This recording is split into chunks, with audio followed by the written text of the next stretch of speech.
안녕하세요. 여배우의 책방의 달세뇨입니다. 오늘 달세뇨가 읽어드릴 책은 미국의 소설가 이디스 워튼의 벨소리입니다. 벨소리는 집이라는 한정된 공간에서 주인공이 겪는 불안과 공포를 세련되게 그려낸 작가의 심리 스릴러 단편 소설입니다. 그럼 달세뇨가 읽어드리는 벨소리 시작하겠습니다.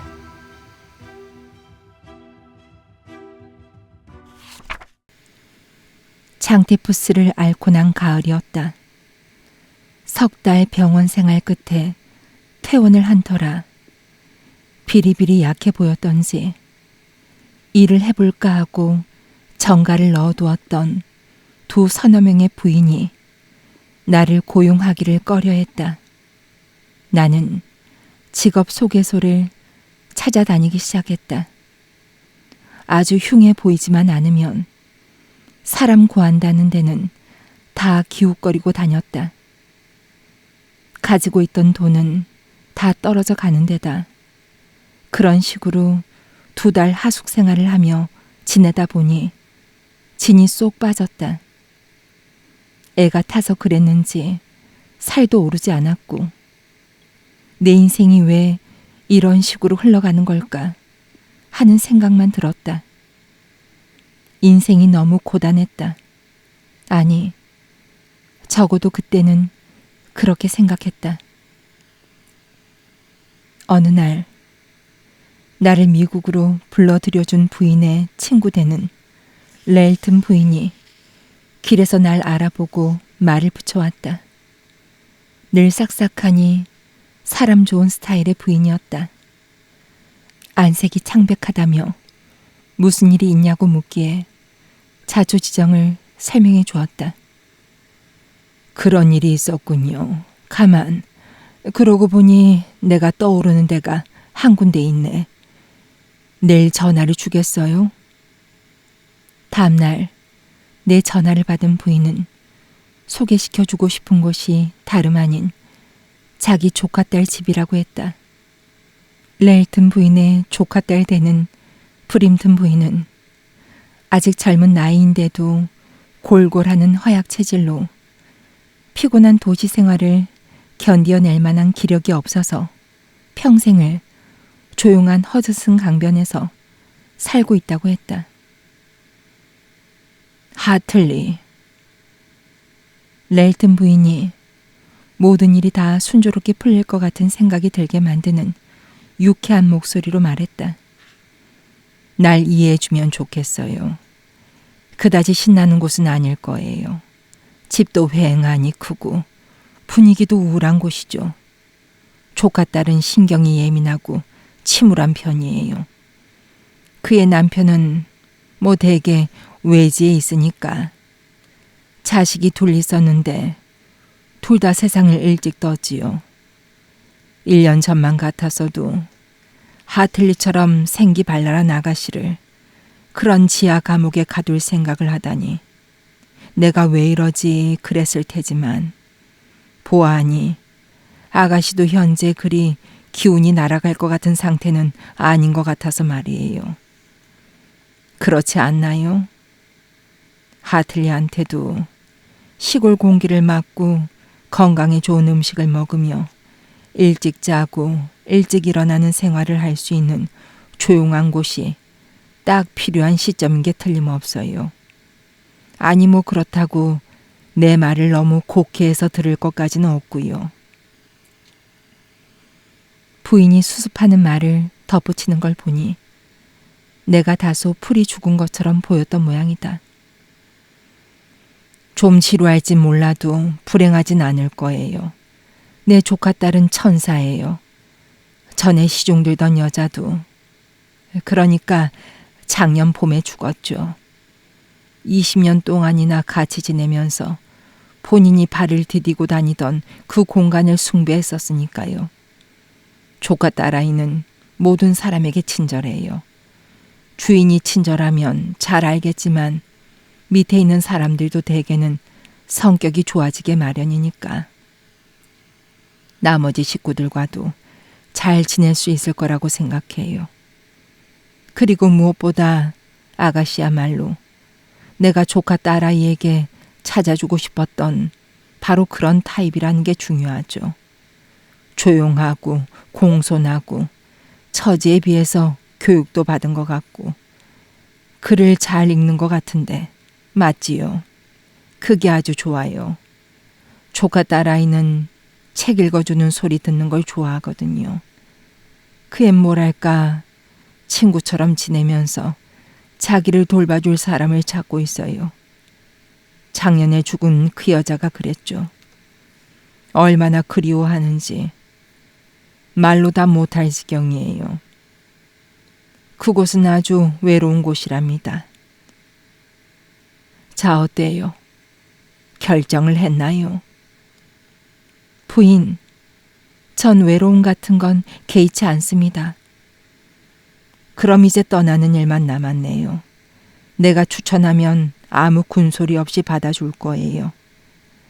난 당장 가서 전부를 칠 테니 아가씨는 오후 기차를 타도록 하세요. 그쪽도 당장 시중 들어줄 사람이 없는 형편이고 아가씨 역시 시간 낭비할 필요가 없지 않겠어요. 나는 금방이라도 출발할 준비가 되어 있었지만 왠지 모르게 자꾸만 뭔가가 마음에 걸려서 쉽게 발걸음이 떼어지질 않았다. 시간을 벌기 위해 난 질문을 던졌다. 주인 어른은요? 질문이 끝나기가 무섭게 레일튼 부인이 대답했다. 늘 거의 출타 중이라고 말했을 텐데요. 그러더니 불현듯 무슨 생각이라도 난 듯한 태도로 덧붙여 말했다. 그리고 혹여 집안에 있을 때는 거치적거리지 않게만 하면 돼요. 난 오후 기차를 타고 약 4시쯤 역에 도착했다. 이륜 마차를 끄는 마부 하나가 날 기다리고 있었다.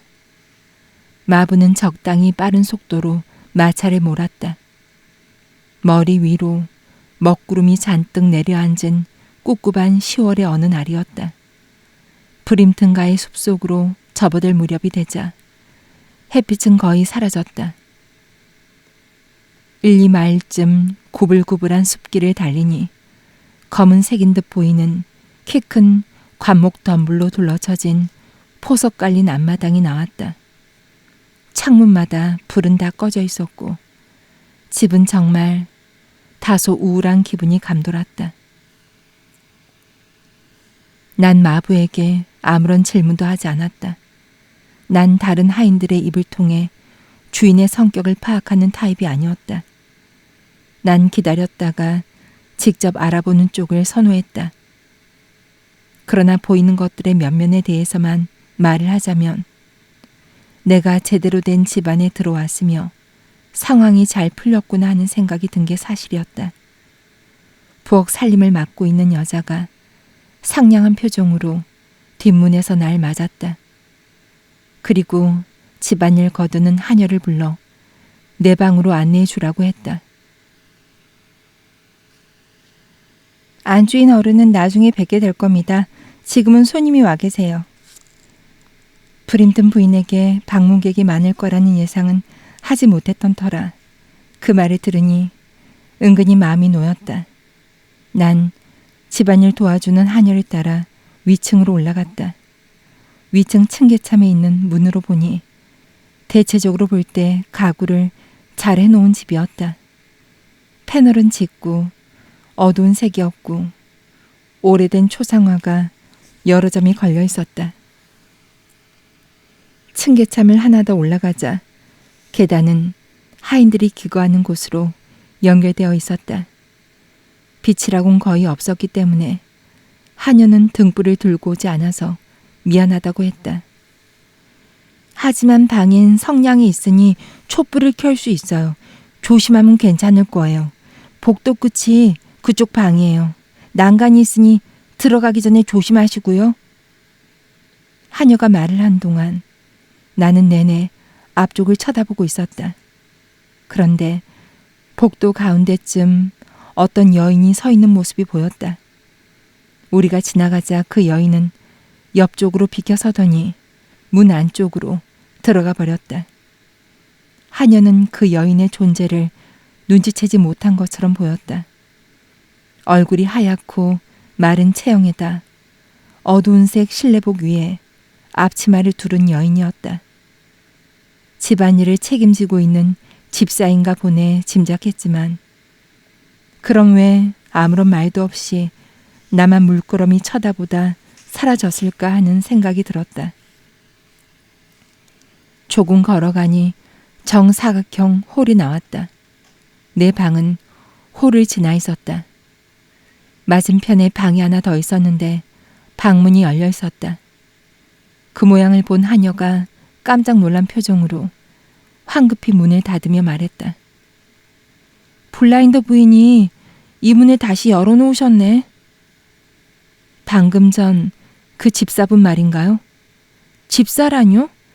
이 댁엔 집사가 없어요.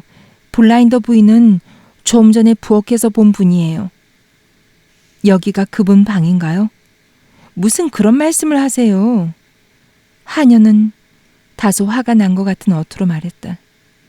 여긴 누구의 방도 아니에요. 그러니까 내 말은 이 방은 비어 있다고요. 그리고 이 방문은 열려 있으면 안 돼요. 안주인 어른이 항상 잠가 놓으라고 하셨어요. 하녀는 내 방문을 열고 안으로 날 안내했다. 깨끗한 방이었다. 가구들도 괜찮았고 벽에는 그림도 한두 점 붙어 있었다. 촛불을 켜주고 하녀는 방을 나갔다. 나가면서 6시에 홀에서 저녁 준비 전 하인들의 식사 시간이 있을 거고 이후에 브림튼 부인이 날 만날 거라고 했다. 홀에 모인 사람들은 친절했고 그들이 별다른 의도 없이 하는 말을 들어보건대 레일튼 부인이 말한 것처럼 브림튼 부인은 모시기 편한 주인이었다. 그러나 나는 그들이 하는 말에만 귀를 기울이고 있을 수는 없었다. 어두운 색 실내복을 입은 창백한 여인의 모습이 다시 보였기 때문이다. 식사 시간에 나타나지 않은 걸 보면 다른 곳에서 혼자 식사를 한 모양이었다. 하지만 집사가 아니라면 저 여인은 누구란 말인가? 불현듯 전문 간병인일지도 모른다는 생각이 들었다. 그리고 그렇다면 식사는 당연히 본인의 방에서 하는 게 맞았다.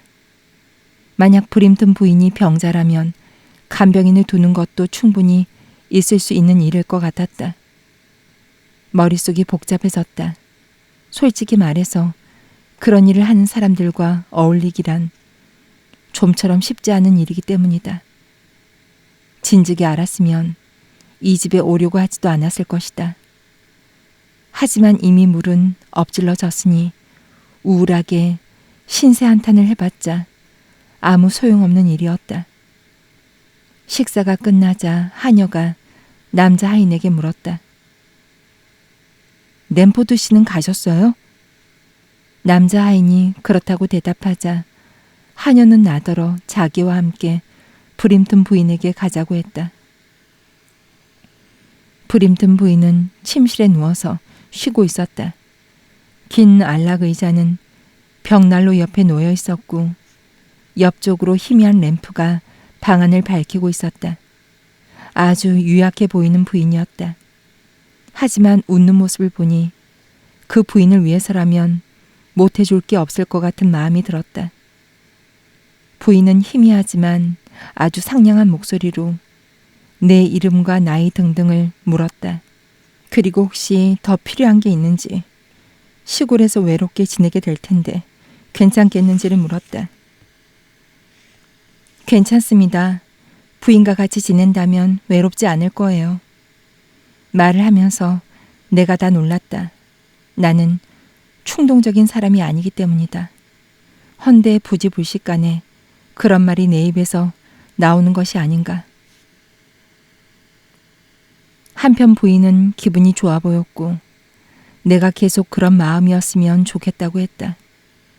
그리고 몸 단장과 관련한 몇 가지 지시를 내리면서 다음날 아침에 하녀인 애그니스가 옷과 화장 도구 두는 것을 가르쳐 줄 것이라고 말했다. 오늘은 좀 피곤해서 위층에서 식사를 할 거예요. 애그니스에게 맡길 테니 짐을 풀고 좀 쉬도록 해요. 나중에 와서 잠잘 준비하는 것만 도와주면 돼요. 잘 알겠습니다, 부인. 찾으실 일이 있으면 벨을 울리실 거죠? 내 말을 들은 부인은 당황해하는 것 같았다. 아니요. 애그니스가 데리러 갈 거예요.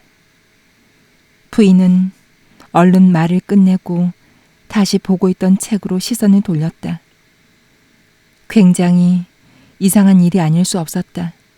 안주인이 자기를 돌봐주는 하녀가 필요할 때마다 집안일 도와주는 하녀를 불러 데려오게 한다니.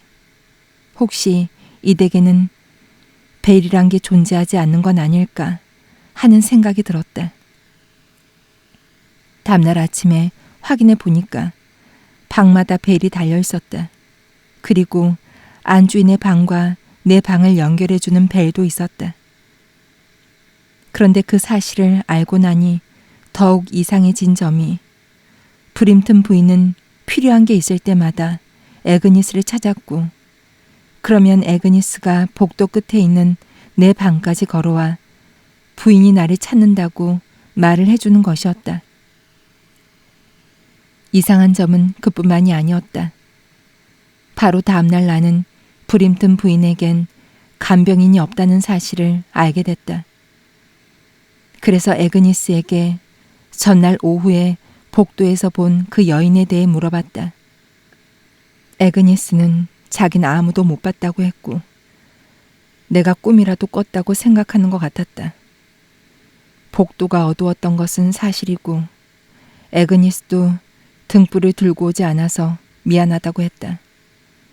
하지만 난 분명히 그 헬쑥한 여인을 봤고 다시 만나면 분명히 알아볼 수 있을 것 같았다. 그래서 부엌 담당 하녀의 친구이거나 아니면 다른 하녀들 중 하나의 친구일 것이라고 생각했다. 하인들 입장에선 하룻밤 묵어가기 위해 친구를 찾아온 도시 손님과 관련된 문제를 비밀로 하고 싶어하는 것이 당연했다. 집안에 그런 친구를 들여 재우는 걸 달가워하지 않는 부인들이 종종 있기 때문이다. 어찌됐든 나는 더 이상 질문을 하지 않기로 마음먹었다. 이틀쯤 지났을 때인가 이상한 일이 하나 더 발생했다. 오후에 블라인더 부인과 수다를 떨고 있었는데 그녀가 내게 지낼만 한지 더 필요한 건 없는지 등을 물었다. 성격도 좋고 그 댁에서 일한 지도 가장 오래된 사람이었다. 난 지내는 곳도 그렇고 안주인도 그렇고 다 마음에 드는데 다만 이렇게 큰 집에 재봉실이 없는 게 이상하다고 대답했다. 재봉실이 왜 없어요? 지금 지내는 곳이 예전 재봉실이에요. 아, 그래요? 그럼 전에 계시던 분은 어디서 지냈나요? 갑자기 블라인더 부인이 당황한 기색을 보였다. 그러더니 작년에 하인들 방이 다 바뀌어서 정확히 기억이 안 난다고 급하게 둘러댔다. 굉장히 이상하단 생각이 들었지만 난 아무런 내색도 하지 않고 질문을 이어나갔다. 그건 그렇고 제 방 맞은편에 빈 방이 하나 있어서 말이에요. 브림튼 부인에게 그 방을 재봉실로 사용해도 되겠냐고 여쭤볼 생각이에요. 안색이 백지장처럼 하얘진 블라인더 부인이 내 손을 꽉 쥐며 말했다. 그러지 말아요. 목소리가 떨리는 것 같았다. 그곳은 에머 섹슨의 방이었어요. 그녀가 죽은 뒤 안주인 어른은 방문을 잠가두고 계세요. 에머 섹슨? 그게 누군데요? 전에 안주인을 모시던 분이에요. 아주 오랫동안 모셨다는 그분 말인가요? 레일튼 부인이 해준 말이 떠올랐다. 블라인더 부인이 고개를 끄덕였다. 어떤 분이었나요? 더할 나위 없이 좋은 사람이었죠. 브림튼 부인과는 자매처럼 지냈고요. 그러니까 제 말은 어떻게 생기신 분이었나요? 블라인더 부인이 자리에서 일어나더니 잔뜩 화가 난 눈으로 날 바라보며 말했다. 난 그런 거 설명하는데 소질이 없어요. 반죽이 다 부풀었을 것 같으니 난 이만 일하러 가겠어요.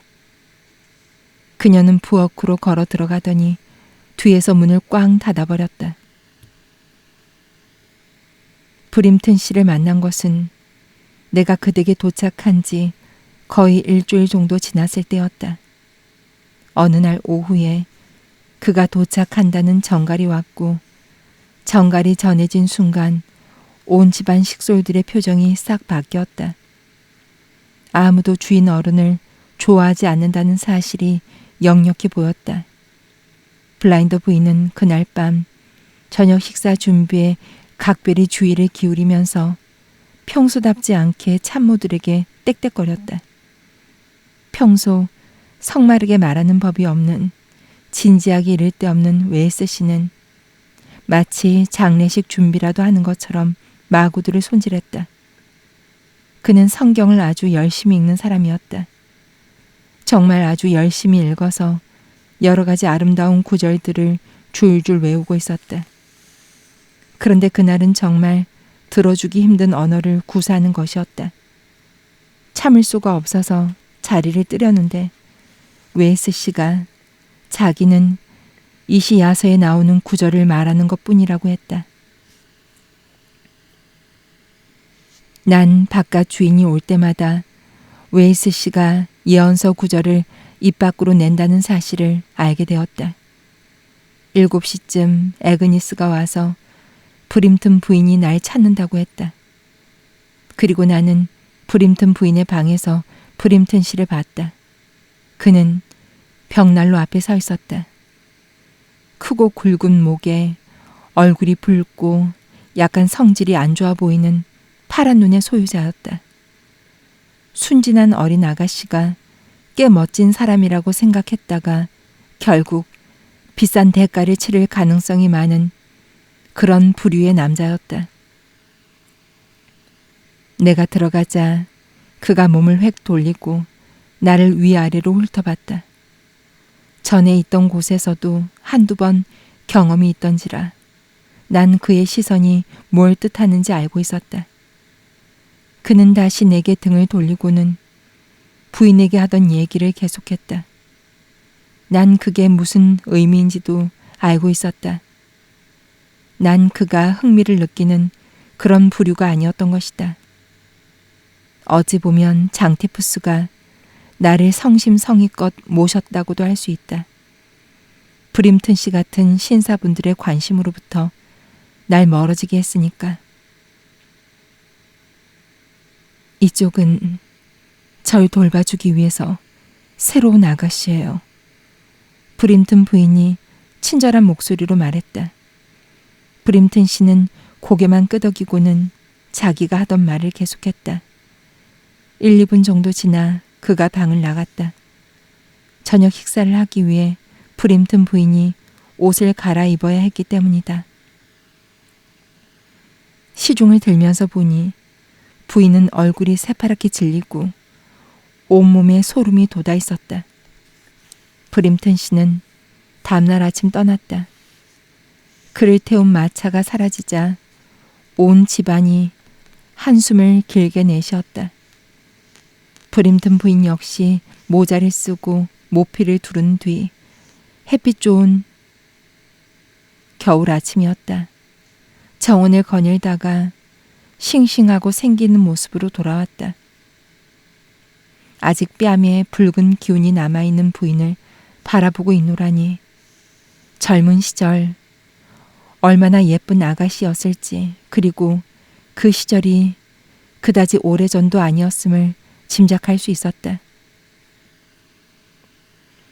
부인은 정원에서 램포드 씨를 만났고 둘은 같이 돌아왔다.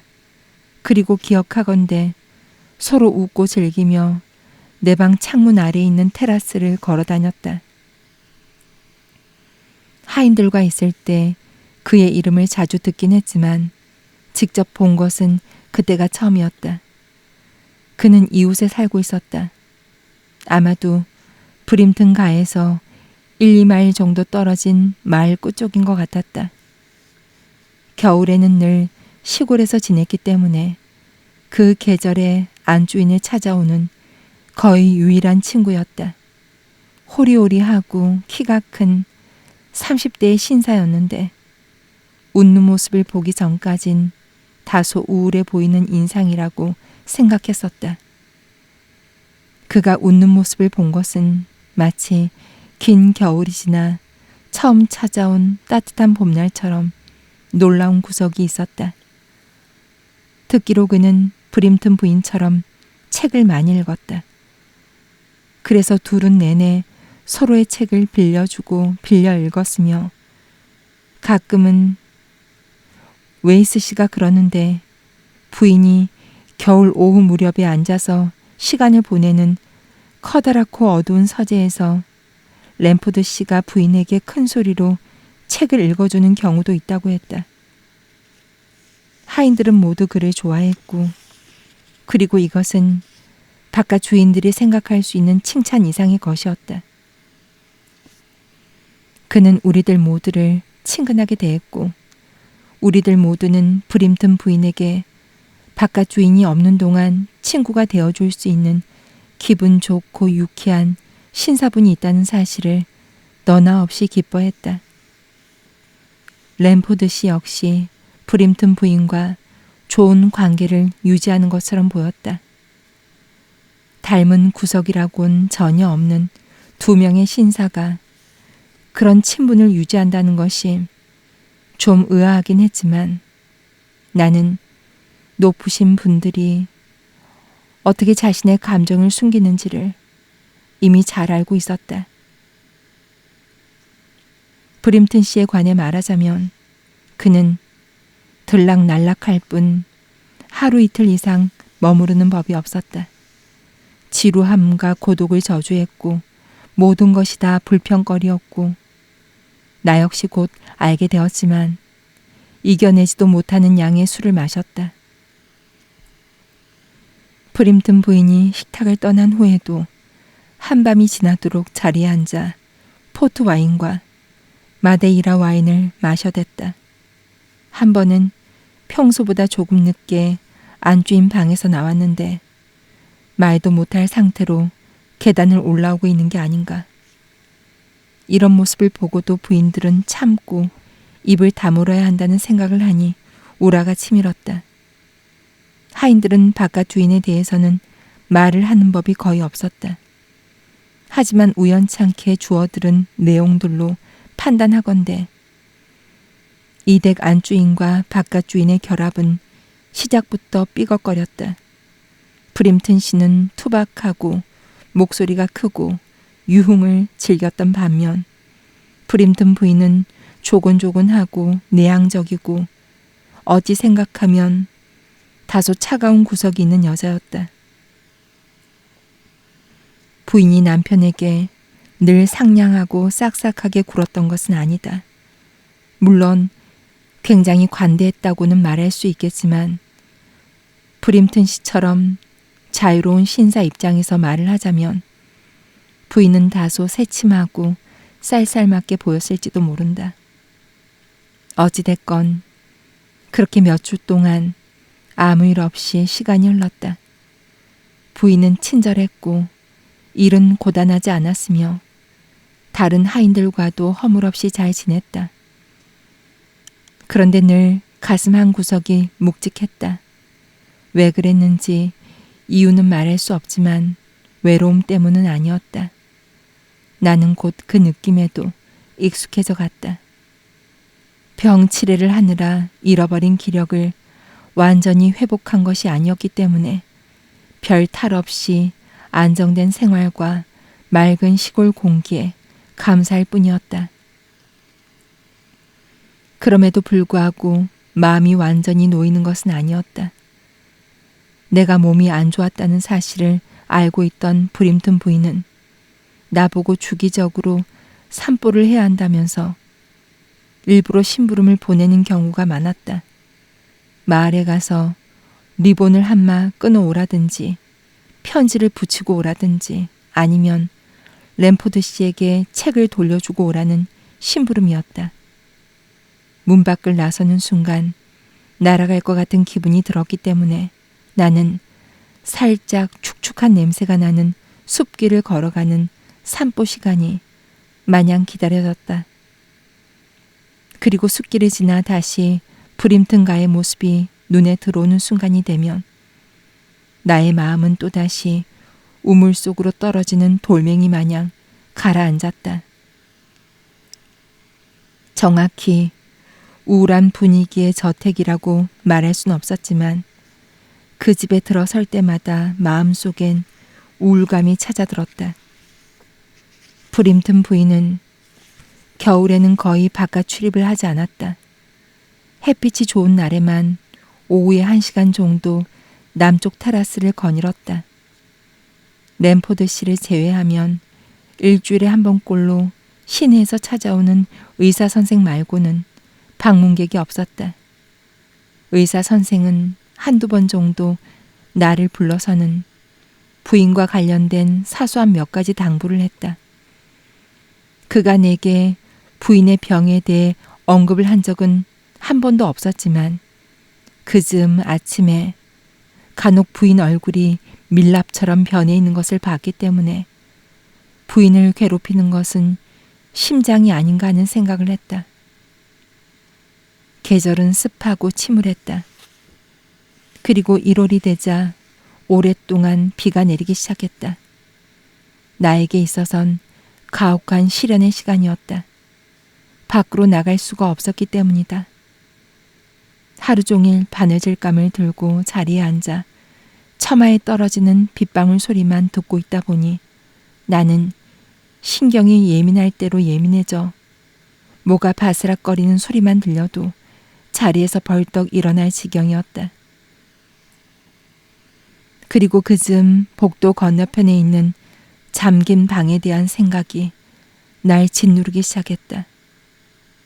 한두 번인가 길고 긴 비가 오는 밤에 난 그쪽에서 들려오는 무슨 소리를 들은 것 같은 생각이 들었다. 물론 말도 안 되는 생각이었고 아침 햇살은 내 머릿속에서 그런 허황된 생각을 몰아내주었다. 그러던 어느 날 아침 브림튼 부인이 나보고 시내에 가서 물건을 좀 사다 주었으면 한다고 말했다. 굉장한 기쁨이 아닐 수 없었다. 그때까지만 해도 나는 내가 얼마나 풀이 죽어 있는지 알지 못했었다. 난 기쁨에 겨워 집을 나섰다. 사람들로 붐비는 거리와 흥겨워 보이는 가게들을 바라본 순간 가슴이 탁 트이는 것 같았다. 그러나 오후 무렵이 되자 시끌벅적한 소리와 수많은 사람들이 날 지치게 했다. 브림튼가의 한적한 분위기가 그리웠다. 어두운 숲길을 걸어 집으로 돌아가는 발걸음이 다시 가벼울 것 같다는 생각이 들었다.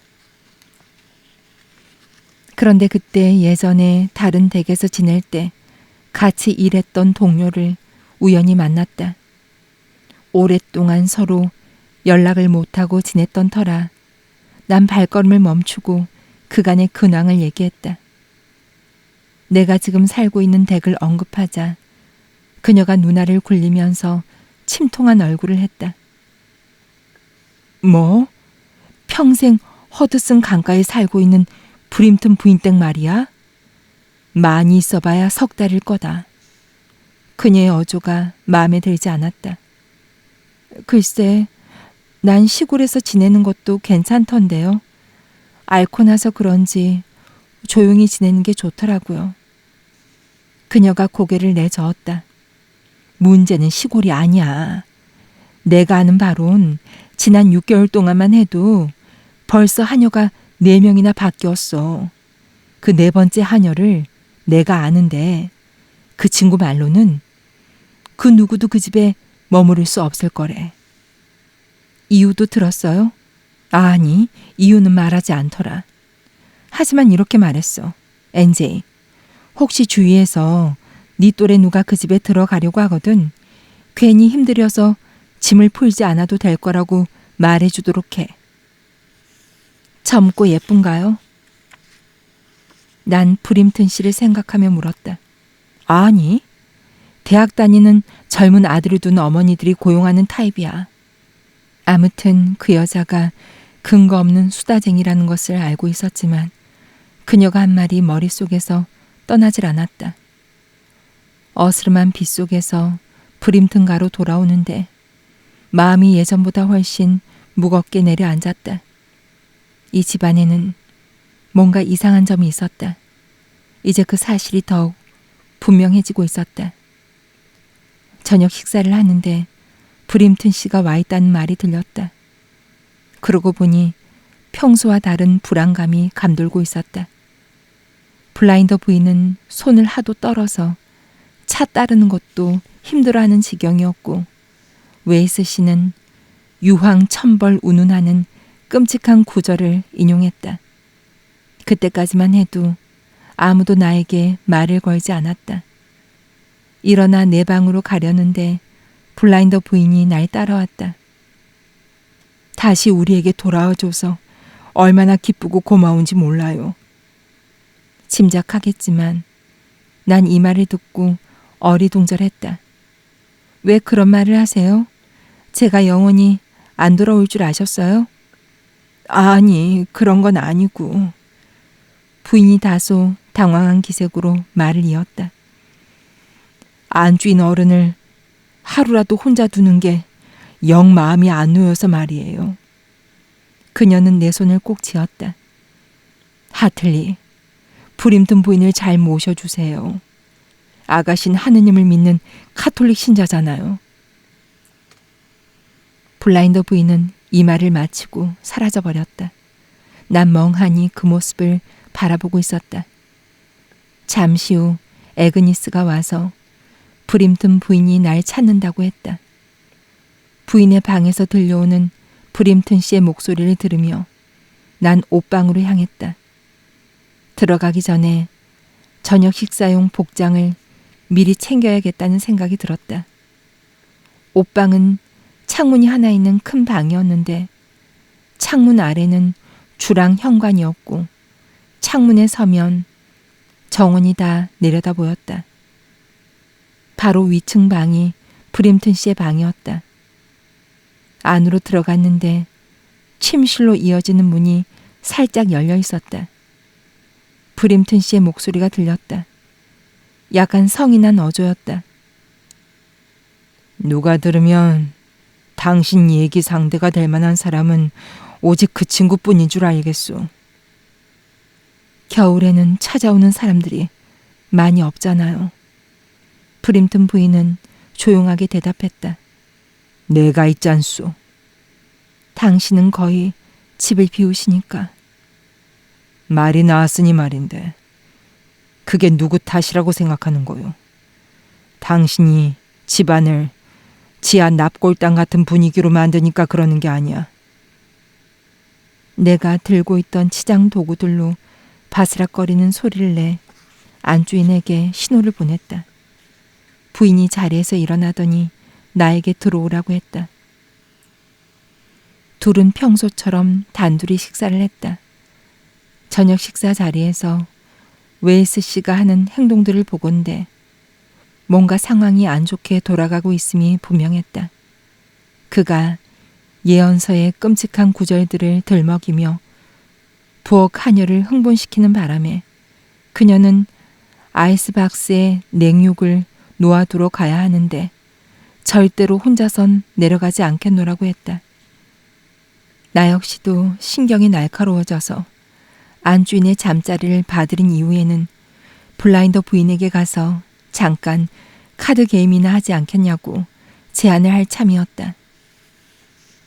그런데 잠자리에 들기 위해 그녀의 방문이 닫힌 소리가 들렸다. 해서 난 그냥 내 방으로 돌아왔다. 다시 비가 내리고 있었다. 똑, 똑, 똑. 빗방울 떨어지는 소리를 듣고 있으니 마치 내 머리 위로 빗방울들이 떨어져 내리는 것 같았다. 난 빗소리를 들으며 침대에 누워 시내에서 만난 옛 동료가 해준 이야기를 다시 떠올렸다. 나를 혼란스럽게 한 것은 늘 일을 그만두고 집을 나간 것이 하녀들이라는 점이었다. 그러다 나도 모르게 잠이 든 모양이었다. 그런데 갑자기 무슨 시끄러운 소리가 들려 잠에서 깼다. 벨 소리였다. 나는 한 번도 들어보지 못한 이 소리에 놀라 벌떡 일어나 자리에 그대로 앉아 있었다. 벨 소리가 어둠 속에서 계속해서 메아리쳐 들리는 것 같았다. 손이 떨려서 성냥을 찾을 수가 없었다. 난 마침내 촛불을 켜고 침대 밖으로 나왔다. 꿈을 꾸고 있는 게 아닌가 하는 생각이 들기 시작했다. 하지만 벽에 있는 벨을 보니 작은 공이가 아직도 진동하고 있었다. 서둘러 옷을 걸치고 있는데 또 다른 소리가 들려왔다. 이번엔 내 방 맞은편에 있는 방문이 슬며시 열렸다 닫히는 소리였다. 나는 그 소리를 분명히 들었다. 무서워서 몸이 움직여지질 않았다. 그때 복도에서 서둘러 본체 쪽으로 걸어가는 발소리가 들렸다. 바닥에 카펫이 깔려 있어서 소리가 아주 희미하긴 했지만 그것은 분명 여자의 발소리였다. 그 생각을 하니 온몸이 오싹해졌다. 잠시 동안 나는 숨을 쉴 수도 움직일 수도 없었다. 그러다 제정신이 돌아왔다. 앨리스 하틀리, 난 내 자신에게 말했다. 방금 누군가가 그 방에서 나와 너보다 앞서 복도를 걸어갔어. 그다지 기분 좋은 상황은 아니야. 하지만 넌 이 상황에 대면해야만 해. 브림튼 부인이 배를 울려 너를 불렀잖아. 너 역시 다른 여자가 방금 걸어간 그 길을 걸어가야만 해. 결국 나는 그렇게 했다. 평생 그렇게 빨리 걸어본 적이 없었다. 하지만 복도 끝을 지나 부인의 방까지 이르는 길은 하염없이 길게만 느껴졌다. 가는 도중엔 아무 소리도 들리지 않았고 아무것도 보이지 않았다. 주위는 무덤처럼 조용하고 깜깜했다. 난 드디어 브림튼 부인의 방에 도착했다. 사위가 너무 고요했던 탓에 내가 꿈을 꾸고 있는 게 아닌가 싶어 그냥 돌아갈까 하는 생각마저 들었다. 그런데 뭐가 씌었는지 내가 방문을 두드리고 있었다. 아무런 대답이 없었다. 난 다시 좀 더 세게 방문을 두드렸다. 놀랍게도 브림튼 씨가 문을 열었다. 나를 보더니 그쪽에서도 깜짝 놀랐다. 촛불에 비친 그의 얼굴은 붉고 포악해 보였다. 또 왔잖아. 그가 알 수 없는 말을 했다. 도대체 넌 몇 명이야? 순간 땅이 푹 주저앉는 것 같았다. 하지만 브림튼 씨는 술을 마시고 있었던 모양이야. 라고 생각해 버리기로 마음먹고 가능한 한 침착하게 대답했다. 들어가도 될까요? 부인이 방금 배를 울리셔서 절 찾으셨거든요. 들어가 보든가 말든가 내 알 바 아니야. 그는 나를 옆으로 밀치고는 자기 침실이 있는 쪽을 향해 걸어갔다. 난 그가 사라질 때까지 그 뒷모습을 바라보고 있었다. 말짱하게 걸어가는 폼이 술 취한 사람처럼 보이진 않았다. 브림튼 부인은 아주 힘들고 고요한 모습으로 누워 있었다. 나를 보자 애써 미소를 지어 보이며 물을 좀 가져오라는 신호를 보냈다. 물을 마신 후에도 부인은 여전히 아무 말 없이 누워 있었다. 호흡이 다시 가빠지더니 부인이 눈을 감았다. 그러다 갑자기 손을 뻗어 허공을 더듬기 시작했다. 그리고 희미한 목소리로 에머라고 말했다. 하틀입니다. 부인, 말씀하세요.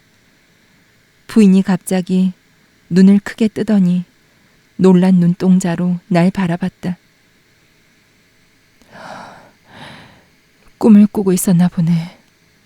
부인이 말했다. 이제 가도 좋아요. 하틀리. 와줘서 고마워요.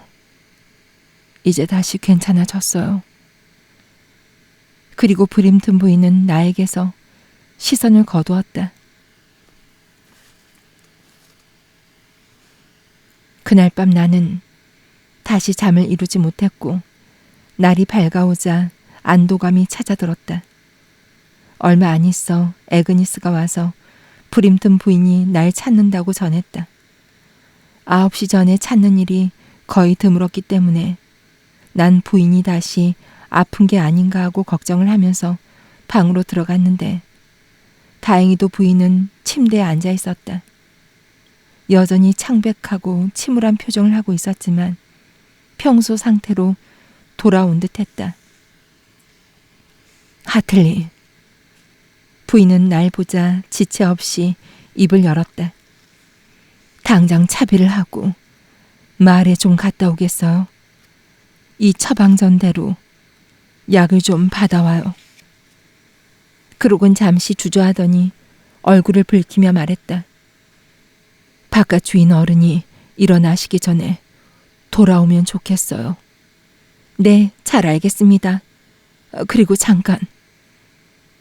막 무슨 생각이라도 난 것처럼 부인이 날 다시 불러 세웠다. 약을 기다리는 동안 짬을 내서 램포드 시 댁으로 가서 이 편지를 전해주고 오도록 해요. 마을까지는 2마일 정도 되는 거리였다. 걸어가면서 난 머릿속으로 상황을 정리해 볼 시간을 가질 수 있었다. 바깥 주인 모르게 약을 받아오라고 하는 게 왠지 이상했다.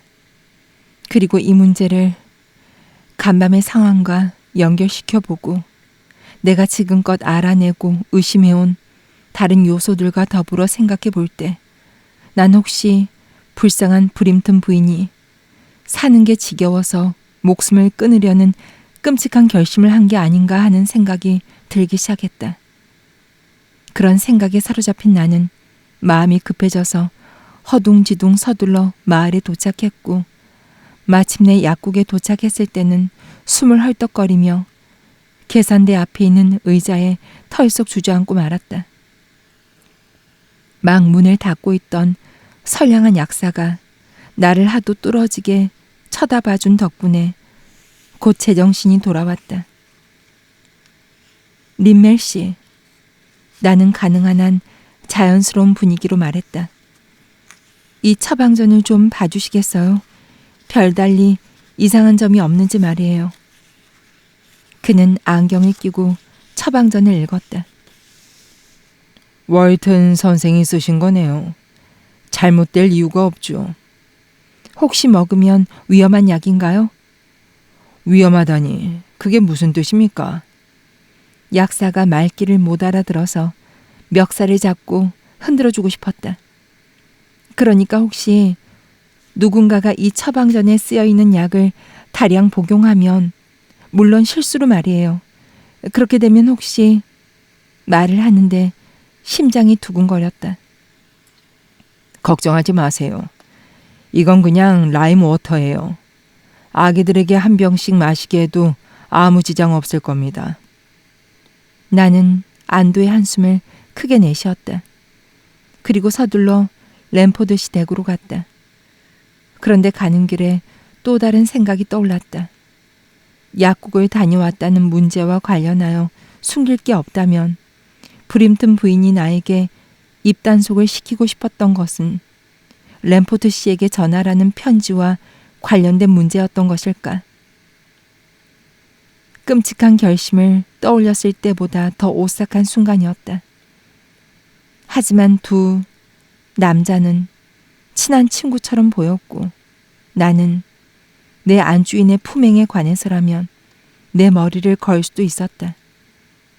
금세 불경한 의심을 했다는 사실이 부끄러워졌다. 간밤에 있었던 이상한 사건 때문에 아직도 정신이 없나 보다 하고 생각했다. 난 램포드 시댁에 편지를 전해준 뒤 서둘러 브림튼가로 돌아왔다. 그리고 아무에게도 들키지 않았다고 생각하며 옆문을 통해 살짝 들어왔다. 그러나 1시간 뒤 부인의 아침 식사를 날아가고 있는데 브림튼 씨가 홀에서 나를 불러 세웠다. 그렇게 이른 시간에 뭘 하고 있었던 거지? 그가 뚫어져라 나를 쳐다보며 물었다. 이른 시간이라니 무슨 말씀이신지. 나는 떨리는 목소리로 대답했다.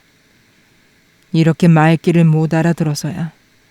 노기 때문인지 그의 이마에 붉은 반점들이 돋아났다. 1시간 전쯤에 관목 사이로 몰래 들어오던 하녀가 네가 아니란 말이야. 난 태생이 거짓말을 못하는 사람이었다. 그러나 그때만큼은 마치 준비되어 있기라도 했던 것처럼 거짓말이 쑥 튀어나왔다. 아닙니다, 어르신. 잘못 보셨습니다. 난 이렇게 말하고 브림튼 씨를 똑바로 쳐다봤다. 그는 어깨를 으쓱거리더니 언짢은 듯 실없이 웃었다. 그러다 갑자기 이렇게 묻는 것이었다. 내가 간밤에 취했었다고 생각하겠지. 아닙니다, 어르신. 그럴 리가요. 이번엔 비교적 거짓말은 아니었다. 그는 다시 어깨를 으쓱거리며 발걸음을 돌렸다. 걸어가면서 그가 중얼거리는 소리가 들렸다. 우리 집 하인들은 어찌나 나에 대해서 잘 아는지. 오후에 바느질감을 들고 앉아 있노라니 그제야 간밤의 사건이 실감이 났다. 잠긴 방문 앞을 지나려면 온몸이 부들부들 떨렸다. 난 분명히 거기서 누군가가 나와 복도를 걸어가는 소리를 들었다. 유일하게 이 집에서 벌어지는 일들을 어렴풋이나마 알고 있는 것처럼 보이는 블라인더 부인이나 웨이스 씨에게 털어놓아 볼까 생각도 했지만 왠지 질문을 하면 그들이 모든 것을 부정할 것만 같은 예감이 들었다. 입을 다물고 눈을 크게 뜨는 편이 더 많은 것을 알게 되는 지름길일 것 같았다. 다시 잠긴 방 맞은편에서 밤을 보낼 생각을 하니 끔찍했다. 그래서 잠깐 짐을 싸 시내로 가는 첫 기차를 탈까 싶기도 했다. 하지만 친절하게 이를 데 없는 안주인을 그런 식으로 내버리고 간다는 것은 있을 수 없는 일이었다. 난 아무 일도 없었던 것처럼 일에 집중하려고 애썼다. 그런데 10분도 안 되어서 재봉틀이 고장나고 말았다. 집에서 찾아낸 것이었는데 좋은 제품이었지만 상태가 약간 안 좋았다. 블라인더 부인의 말로는 에머 섹슨이 죽은 이후로는 한 번도 사용한 적이 없었다고 했다. 난 재봉질을 멈추고 어디가 고장인지 재봉틀을 이리저리 살펴봤다. 그런데 그간 열리지 않던 서랍이 앞으로 쑥 밀리더니 사진 한 장이 스르륵 떨어졌다. 사진을 주워 올리고 자리에 앉은 나는 충격에 사로잡혔다. 그것은 한 여인의 사진이었다. 그리고 난 어디선가 그 얼굴을 본 적이 있었다. 어디선가 본 적 있는 그 얼굴은 무언가를 묻는 듯한 시선으로 날 바라봤다. 순간 복도에 서 있던 창백한 얼굴의 여인이 떠올랐다. 온몸이 얼어붙었다. 정신을 가다듬고 서둘러 방을 나오는데 심장이 머리 꼭대기까지 벌떡거리는 듯 했다. 그 눈동자에 담긴 표정을 영원히 잊을 수 없을 것 같았다. 난 곧장 블라인더 부인에게로 갔다. 곤히 낮잠을 자고 있던 그녀는 내가 방 안으로 들어가자 자리에서 일어나 앉았다. 블라인더 부인, 이게 누구죠? 난 그녀에게 사진을 내밀었다. 그녀는 눈을 비비고 사진을 들여다봤다. 에머 섹슨이네요. 어디서 났어요? 난 잠시 동안 그녀를 뚫어지게 쳐다봤다. 블라인더 부인, 제가 전에 이 얼굴을 본 적이 있어요. 블라인더 부인은 자리에서 벌떡 일어나 모래시계 근처로 걸어갔다. 이런, 내가 깜빡 잠이 들었나 보네. 앞머리 장식도 한쪽 귀 쪽으로 쏠려 있고. 자, 하틀리 양도 가서 일 보세요. 벌써 시계가 4시를 알리잖아요. 빨리 내려가서 브림튼 씨가 저녁에 드실 수 있도록 버지니아 햄을 준비해야겠어요. 이러저러한 여러 가지 정황에도 불구하고 주인들 사이에선 아무 일도 없는 듯 평소처럼 시간이 흘러 한두 주 정도가 지나갔다. 전과 달라진 점이 있다면 브림튼 씨가 평소처럼 집을 비우지 않은 채 줄곧 댁에 머물렀고 램포드 씨는 한 번도 찾아오지 않았다는 것이다. 램포드 씨에 관해선 브림튼 씨 본인도 느낀 바가 있었는지 어느 날 저녁 식사 전 부인의 방에 앉아 있을 때 이 문제를 언급하는 소리가 들렸다. 램포드 씨는 어디 갔나? 일주일 동안 우리 집 근처엔 얼씬도 않는군. 내가 있어서 안 오는 건가? 브림튼 부인의 목소리가 하도 작아서 대답을 들을 순 없었다.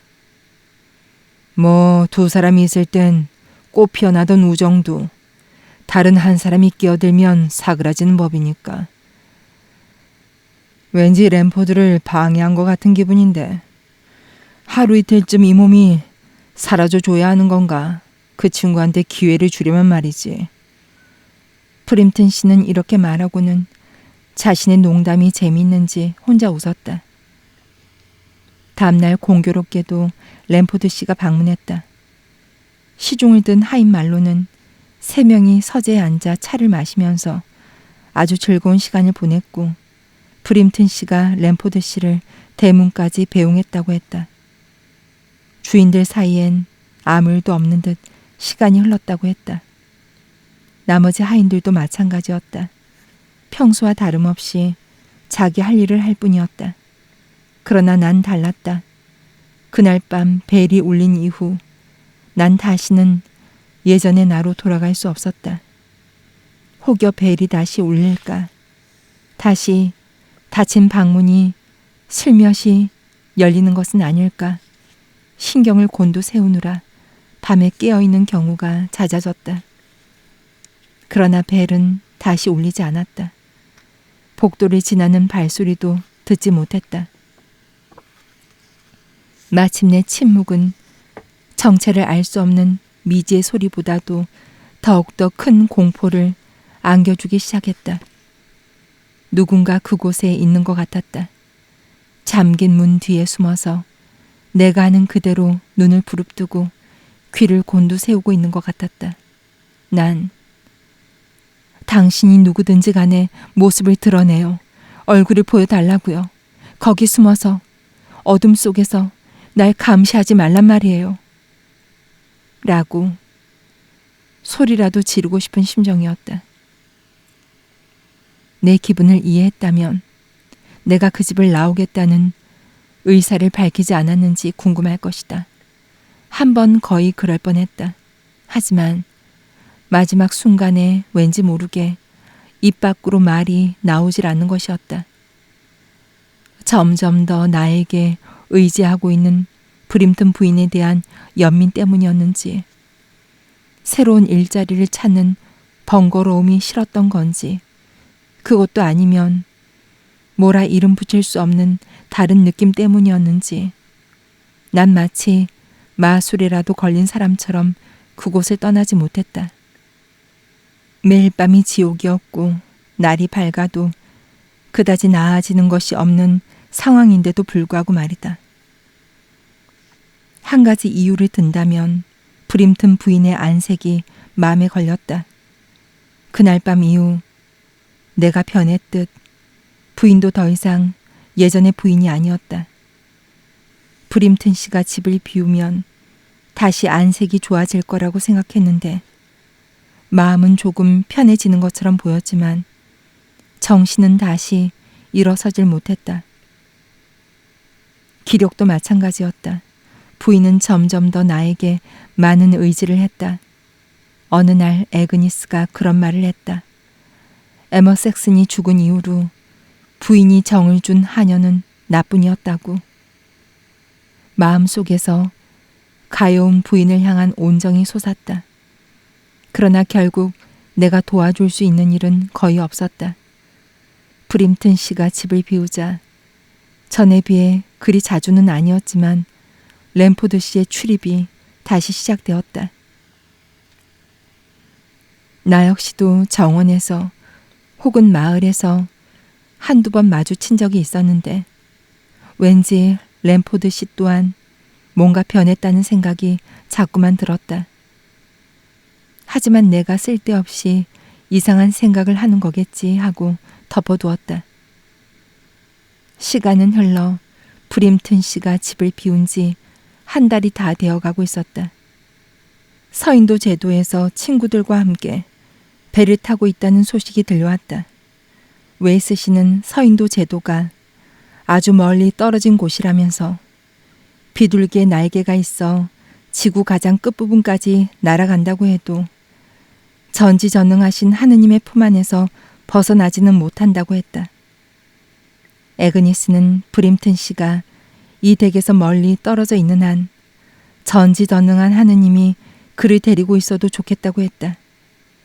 이 말에 잠시 웃음이 터졌는데 그런 와중에도 블라인더 부인은 충격받은 듯한 표정을 지으려 했고 웨이스 씨는 곰들이 우리를 잡아먹을 것이라고 했다.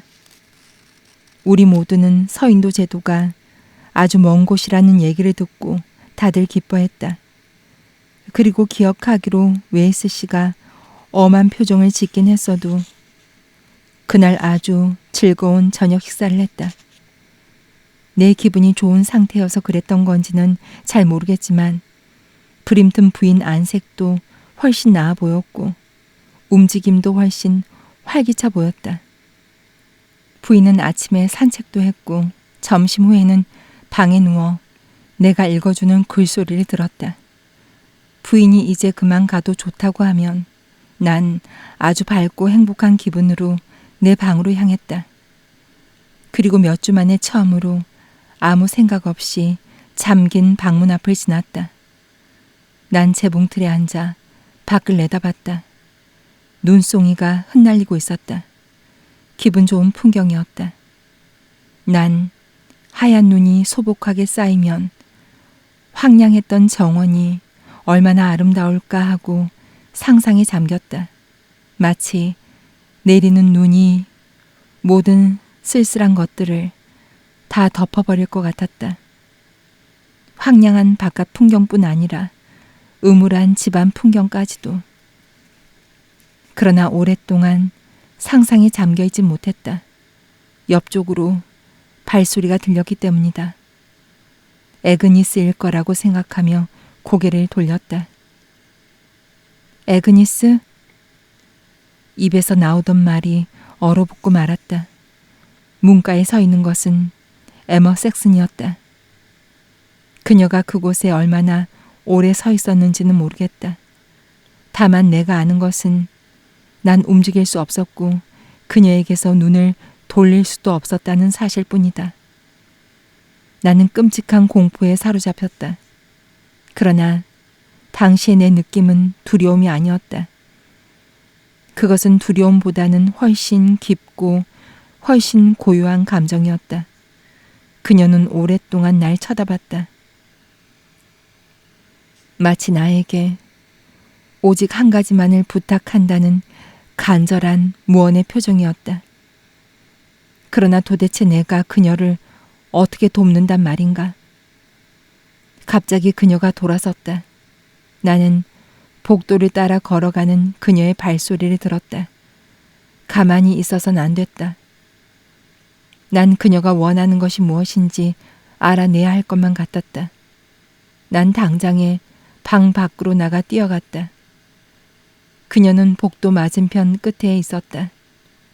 난 그녀가 브림튼 부인의 방 쪽으로 방향을 바꿀 거라고 생각했다. 하지만 그녀는 뒤쪽 계단으로 이어지는 문을 밀어 열었다. 난 그녀를 따라 계단을 내려가 통로를 가로지른 후 뒷문으로 뛰어갔다. 그 시간쯤 부엌과 홀은 비어 있었다. 식품 저장실에 있는 남자 하인 하나를 빼곤 하인들 모두 쉬고 있었다. 에머 섹슨이 문가에 서더니 잠시 움직임이 없었다. 그리고 다시 한번 고개를 돌려 날 바라봤다. 그런 다음 손잡이를 돌리고 밖으로 나갔다. 순간 나는 갈등에 휩싸였다. 날 어디로 데려가려는 거지? 그녀가 나가고 난 후 문은 다시 살짝 닫혔다. 난 문을 열고 밖을 내다봤다. 그녀가 이미 사라져 버렸을 거라고 예상했다.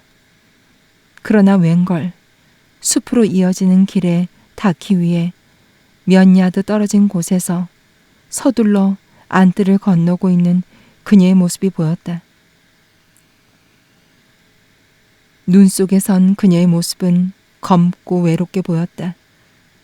순간적으로 용기가 안 나 돌아가야겠다는 생각이 들기도 했지만 그녀가 자기 뒤쪽으로 날 끌어당기고 있었다.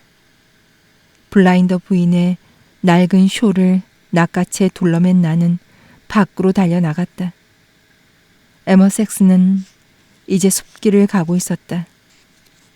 그녀는 안정적인 속도로 걸었고 나 역시 같은 속도로 그녀를 따라갔다. 우리는 숲길을 빠져나와 한 길에 도착했다. 그리고 마을을 향해 가기 위해 벌판을 헤쳐 걸었다. 이때쯤 되니 땅이 온통 하얀색이었다. 그녀가 내 앞에서 황량한 언덕배기를 올라가는 동안 난 그녀의 뒤에 발자국이 남지 않는다는 사실을 깨달았다. 순간 심장이 오그라들고 오금이 저렸다. 어떤 면에서 보면 집안에 있을 때의 상황보다 더욱 안 좋았다. 그녀는 온 풍경을 무덤처럼 외롭게 만들고 있었다. 우리 둘 이외에는 아무도 없는 무덤. 세상은 이렇게 넓디 넓은데 나를 도와줄 이 하나 없는 이 외로움. 난 돌아가려고 했다. 그런데 그녀가 다시 뒤를 돌아 날 바라보는 것이 아닌가. 마치 그녀가 밧줄로 날 잡아매고 끌어당기는 것 같았다. 난 개처럼 그녀의 뒤를 따라갔다. 우리는 마을에 도착했다. 나는 그저 그녀의 뒤를 따라갔다. 성당을 지나고 대장간을 지난 후 길은 램포드시 댁으로 이어지고 있었다. 도로가에 인접해 있는 램포드시 댁은 포석 깔린 통로가 회양목 화단 사이에 있는 현관문으로 이어지는 평범하고 오래된 건물이었다. 길은 텅 비어 있었고 앞쪽을 바라보니 에머 섹스는 대문 옆 오래된 느릅나무 아래에 멈춰 서 있었다. 다시금 두려움이 날 사로잡았다. 나는 우리가 긴 여정의 끝에 도달했다는 것을 알고 있었다. 그리고 이제 내가 나설 차례였던 것이다. 브림튼가를 떠나 이곳으로 오는 내내 나는 그녀가 나에게 원하는 것이 무엇인지를 자문해 봤다. 그러나 사실 나는 거의 체면에 걸린 것이나 마찬가지였고, 그녀가 램포드 시댁의 대문 앞에 서 있는 모습을 보기 전까진 머릿속이 뒤죽박죽인 상태였다. 난 눈을 맞으며 약간 뒤쪽에 떨어져 서 있었다. 심장이 하도 뛰어 터져버릴 것 같았고 발은 땅바닥에 얼어붙었다. 그때 느릅나무 아래 서 있던 그녀가 뒤돌아 날 바라봤다. 아무런 이유 없이 그녀가 나를 이곳으로 이끌었을 리가 없다는 것을 난 잘 알고 있었다. 내가 말해야만, 혹은 내가 해야 할 일이 있는 것 같았다. 그러나 그게 뭐란 말인가? 내가 그것을 어떻게 알아낸단 말인가? 난 브림튼 부인이나 램포드 씨에게 해가 될 수 있는 일을 한다는 생각은 한 번도 해본 적이 없지만 분명한 것은 무슨 이유에서인지 뭔가 끔찍한 일이 그들 앞에 놓여 있다는 확신이 들었다. 그녀는 그것이 무엇인지 알고 있었다. 할 수 있다면 나에게 말해 줄지도 모른다는 생각이 들었다. 만약 내가 그녀에게 물어본다면 대답해 줄지도 모른다. 그녀에게 말을 걸어야 한다고 생각하니 정신이 아득해졌다. 겨우 정신을 수습하고 힘겨운 발걸음으로 그녀와 나 사이에 놓인 몇 야드 거리를 좁혀 나가기 시작했다. 그때 램포드 시댁 문이 열리더니 그가 나를 향해 다가오는 것이 아닌가. 그는 그날 아침 브림튼 부인이 그랬던 것처럼 밝고 명랑해 보였다. 그의 모습을 확인한 순간 피가 거꾸로 솟기 시작했다. 하틀리? 무슨 일이에요? 좀 전에 우리 집 쪽으로 걸어오는 모습이 보이던데 인기척이 없어서 나와봤어요. 눈 속에 뿌리를 내린 것도 아닌데 여기서 뭐 하는 거예요? 그가 멈춰서더니 날 응시했다. 뭘 보고 있는 거죠? 난 느릅나무 쪽을 바라봤다. 그러자 그의 시선도 그쪽으로 향했다. 하지만 그곳엔 아무도 없었다. 시선이 닿는 길이랑 길은 모두 텅 비어 있었다. 무력감이 찾아들었다. 그녀는 사라진 것이다. 난 그녀가 원하는 것이 무엇인지 짐작도 할 수 없었다. 그녀의 마지막 시선은 골수까지 나를 뚫고 지났지만 시선만으론 그녀가 원하는 것이 무엇인지 알 수 없지 않은가. 순간 그녀가 거기 서서 날 바라보고 있을 때보다 훨씬 더 쓸쓸한 기분이 들었다. 마치 짐작도 할 수 없는 엄청난 비밀을 안고 가도록 나 혼자 내버려 두고 그녀가 사라져버린 듯한 기분이 들었다. 눈발이 내 주위에서 소용돌이를 치기 시작했다. 나는 점점 땅에서 멀어져 갔다. 약간의 브랜디와 램포드 시댁의 훈훈한 벽난로가 나를 다시 현실로 데려다 주었다. 난 당장 브림튼가로 돌아가야 한다고 우겼다. 밖은 거의 어둠이 내려앉은 상태였고 난 혹시나 부인이 날 찾지 않을까 걱정이 됐다. 램포드 씨에게는 산책을 하러 나왔다가 그댁 대문 앞을 지날 때쯤 갑자기 현기증이 일어났다고 둘러댔다. 이것은 어느 정도 사실이긴 했지만 말을 하면서도 내가 그렇게 거짓말쟁이라고 느껴지긴 생전 처음이었다. 저녁 식사를 하기 위해 부인이 옷 입는 걸 도와주고 있는데 부인이 내 안색이 창백한 것을 보고 어디가 아픈 건 아니냐고 물었다. 내가 두통이 있다고 말하자 부인은 다시 찾지 않을 테니 가서 쉬라고 했다. 제대로 서 있을 수 없었던 건 사실이지만 내 방에서 혼자 저녁 시간을 보내고 싶은 마음은 초도 없었다. 난 잠이 올 때까지 아래층 홀에 앉아 있었다. 그리고 9시경 계단을 기어 올라갔다. 너무 지쳐서 베개 위에 머리를 늘 수만 있다면 그날 저녁에 일어난 일 따윈 신경 쓸 여력이 없었다. 잠시 후 나머지 하인들도 모두 잠자리에 들었다. 바깥 주인이 집에 없을 땐 다들 일찍 잠자리에 들었다. 10시가 되기 전 나는 블라인더 부인의 방문이 닫히는 소리를 들었다. 곧이어 웨이스 씨의 문도 닫혔다. 아주 고요한 밤이었다. 대지도 공기도 모두 눈 속에서 숨을 죽이고 있었다. 일단 이불 속에 들어가자 마음이 편안해졌다. 조용히 누운 채로 나는 어둠이 내린 집 안에서 들려오는 이상한 소리들에 귀를 기울였다. 한 번은 아래쪽에서 문 하나가 열렸다 닫히는 소리를 들은 것 같았다. 정원으로 이어지는 유리문일 수도 있었다. 난 자리에서 일어나 창밖을 내다봤다. 그러나 달빛 말고는 온통 어둠뿐이었으며 창 유리로 들이치는 눈송이 말고는 아무것도 보이지 않았다. 난 다시 침대로 돌아왔다. 그리고 잠시 잠이 들었던 것 같다. 미친 듯이 울려대는 벨소리 때문에 벌떡 일어났기 때문이다.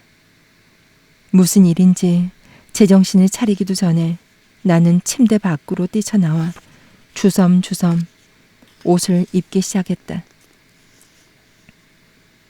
이제 그 일이 일어나려나 보다. 나도 모르게 이런 생각이 들었다. 그게 무슨 뜻인지 나 자신도 알지 못했다. 손에 악교칠이라도 되어 있는 것 같았다. 제대로 옷을 입기가 너무나 힘들었다. 영원히 옷을 입지 못할 것 같았다. 마침내 방문을 연 나는 복도를 내다봤다. 촛불빛이 나는 범위 내에선 이상한 모습이 하나도 보이지 않았다. 난 숨도 쉬지 않고 서둘러 발걸음을 재촉했다. 그런데 메인 홀로 이어지는 문을 민 순간 심장이 멈춰버리는 줄 알았다. 계단 머리에 에머 섹슨이 서서 쓸쓸히 어둠을 바라보고 있었기 때문이다. 잠시 나는 움직일 수가 없었다. 하지만 문을 잡고 있던 손이 풀리고 문이 쾅 닫히는 순간 그녀의 모습도 내 시야에서 사라졌다. 순간 계단 아래쪽에서 또 다른 소리가 들려왔다. 은밀하고 미스터리한 소리. 현관문을 여는 열쇠 소리 같았다. 나는 브림튼 부인의 방으로 뛰어가 방문을 두드렸다. 대답이 없었다. 난 다시 두드렸다. 이번엔 안쪽에서 누군가가 움직이는 소리가 들렸다. 빗장이 풀리고 부인이 모습을 드러냈다. 놀랍게도 밤인데도 잠자리에 들기 위해 옷을 벗은 상태가 아니었다. 부인은 깜짝 놀란 표정으로 날 바라봤다. 왜 그래요, 하틀리? 부인이 속삭이듯 말했다. 어디가 아픈가요? 이 시간에 여기서 뭐 하는 거죠? 아픈 데는 없습니다. 그런데 벨이 울려서요. 그러자 부인의 얼굴이 창백해졌다. 금방이라도 쓰러질 것 같았다. 잘못 들었나 보네요. 그녀가 매정한 목소리로 말했다. 난 벨을 울리지 않았어요. 꿈을 꿨나 보네요.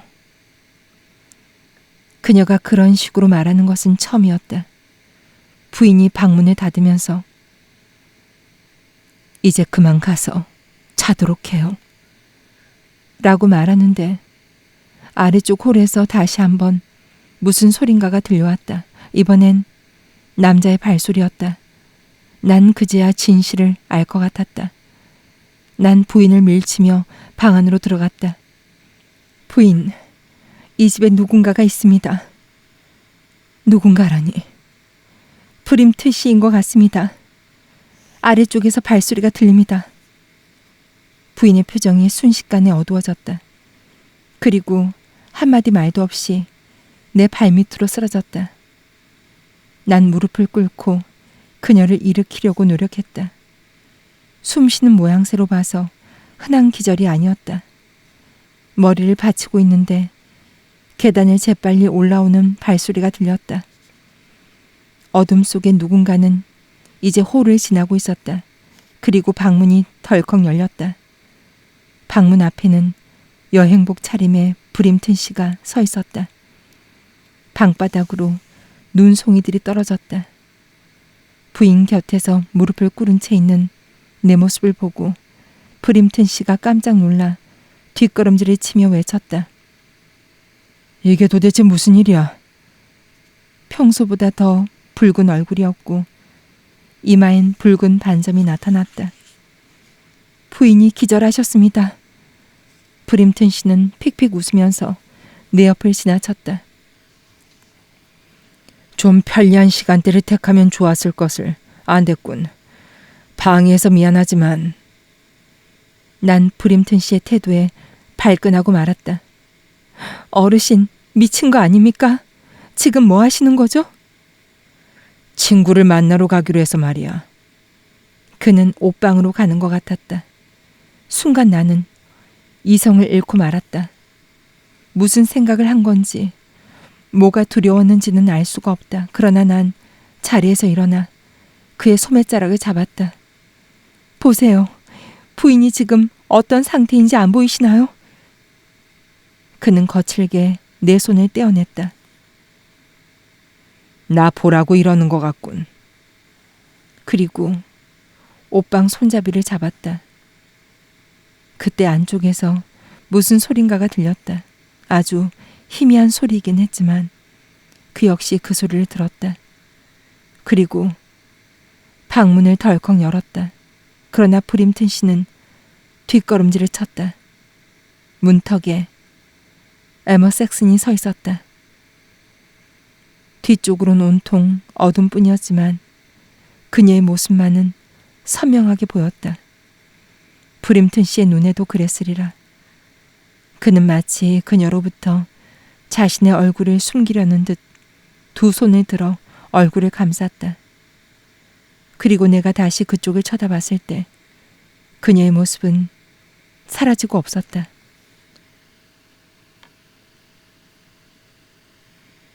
그는 미동도 없이 제자리에 서 있었다. 마치 모든 힘이 다 빠져버린 듯했다. 그리고 그 고요함 속에서 브림튼 부인이 갑자기 자리에서 일어나 그를 향해 시선을 고정했다. 그리고 다시 쓰러졌다. 나는 그녀의 얼굴 위로 흩날리듯 떨어지는 죽음의 꽃잎을 봤다.